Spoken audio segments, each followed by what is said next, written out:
So guys, today we're going to learn something interesting. It's about brining a certain protein.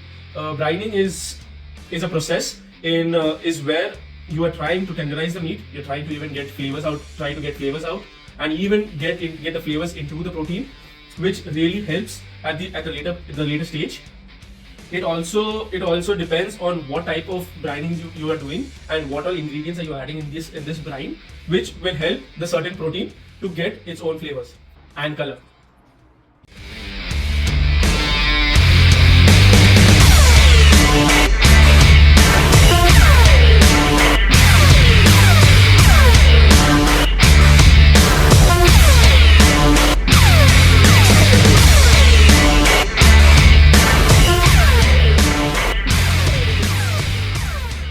First things first, let's start cleaning the pork ribs and try and remove the excess fat on it, which we don't require.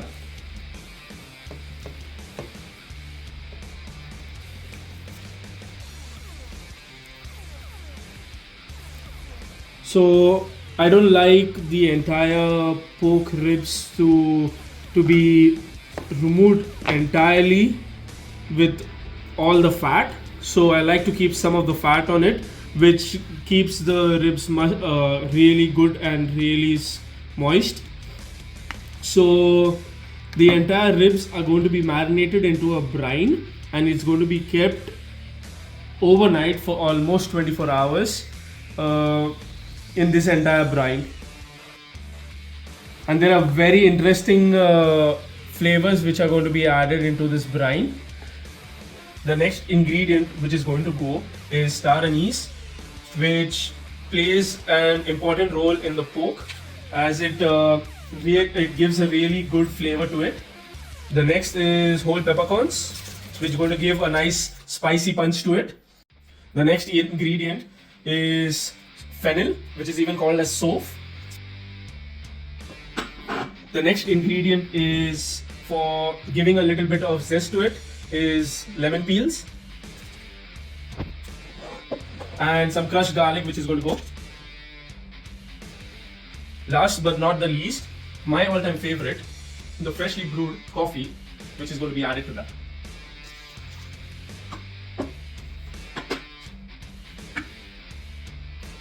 So guys, I'm going to be diluting this coffee brine, just because I don't want it to overpower the entire pork and I want the pork flavor to be more.